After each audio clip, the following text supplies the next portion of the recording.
오늘부터 제가 펴낸 책 주역과 자본 제1권의 제3부인 주역과 자본의 평화 과정 가운데 첫 번째 논문인 주역과 전쟁에 관하여 설명합니다. 이 내용은 주역과 자본 제1권 187에서 225쪽에 수록되어 있는데 그 일부를 오늘 처음으로 소개합니다. 주역에는 전쟁과 관련된 글자들이 많으며 실제로 중요한 문제로 다루어진다. 우리는 그 가운데에서 옛 사람들이 확실히 전쟁을 나라의 큰일로 보았음을 알 수 있다. 은나라 시대부터 출현한 갑골문 가운데 제사를 점치는 일이 으뜸이며 정벌, 전쟁을 점치는 일이 중요한 한 가지 항목이었다. 이른바 나라의 큰일은 제사와 군사에 있다는 말은 바로 이 뜻이다. 주역은 전쟁이 나라의 큰일이 된다는 점과 그것이 사회생활에서 중요한 지위와 작용을 차지하고 있다는 점을 항상 논급한다. 그러면 첫 번째 장으로 주역과 병법에 관하여 이야기합니다. 우리는 주역의 괴효사 중에서 명확한 이해를 할 수 있으며 주역에는 주나라의 사회 생활에 대한 기록이 상세히 기록되어 있지 않다. 당시에는 전쟁이 극심하게 치러진 탓에 귀족 내부의 갈등이 첨예하였으며 각 제후들 간의 전쟁이 빈번히 발생하였기 때문에 이러한 정황하에 작은 제국으로서의 주나라를 만들어 전쟁을 승리로 이끈 다음에 대국인 은나라 시대로 복귀하고자 했다. 이미 전쟁에서 이기는 것은 너무나 어렵고 어려운 일이고 어려운 위기를 빨리 벗어나야 하는 지경이었으며 그리하여 정치 전략, 군사 모략, 나아가 군사적 수단을 택하게 되었다. 주역을 총괄해 볼 때 고대 전쟁의 복잡하고 다양한 모습을 명확히 살펴볼 수 있다. 주역은 사회생활 속에서의 전쟁 양상에 대해 언급하고 있다. 그리하여 전쟁 전략, 전술적인 지휘, 전쟁의 성격, 적대국에 대한 정책, 전쟁에 대한 인식, 적에 대한 방어, 적 제압과 승리, 평화 우호, 반전 사상 등에 대해 언급하고 있다.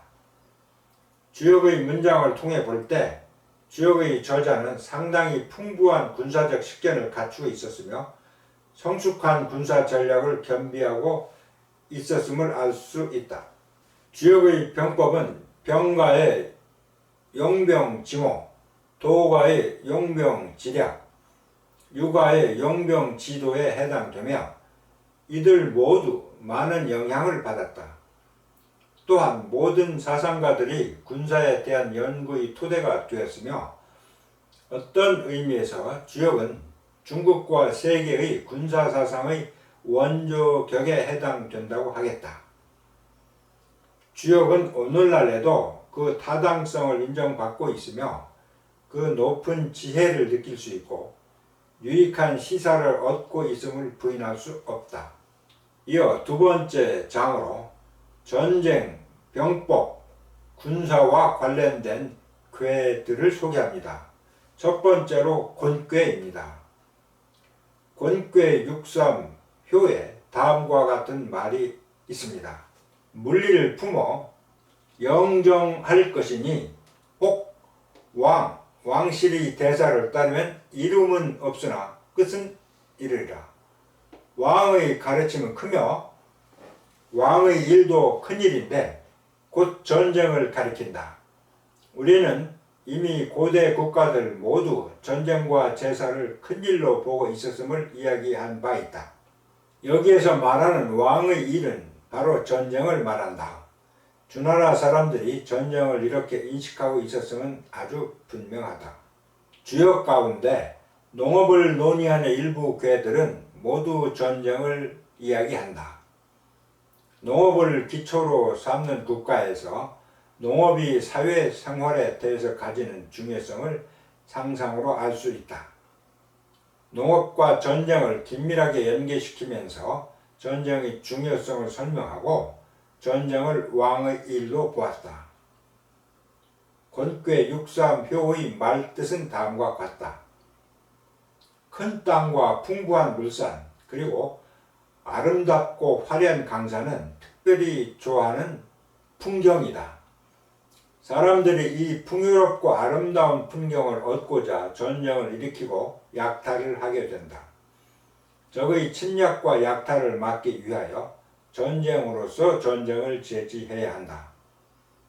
따라서 주나라 사람들은 백성들의 생명과 재산의 안전을 지키기 위하여 한편에서는 주변 국가들과의 수호, 통상, 왕래, 경제 발전에 주의하였고 다른 한편으로 침략자들에 대항하여 전쟁과 정벌을 감행했다.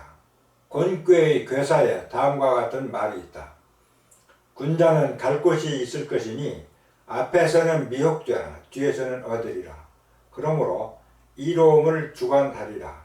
서남방은 벗을 얻고 동북방은 벗을 잃는다. 주나라 사람들이 서남의 각 나라에 도달하면 돈을 벌 수 있었다. 그리고 동북에는 도리어 강한 적이 있는 위협이 되는 곳이었다. 은나라와 주나라의 연합군이 위협이 되는 곳을 정벌할 때 3년을 공격한 후에야 비로소 이길 수 있었다. 강적의 땅에 가서 장사를 하려면 종종 강탈을 당할 수 있다. 이것이 바로 벗을 잃게 되는 까닭이다.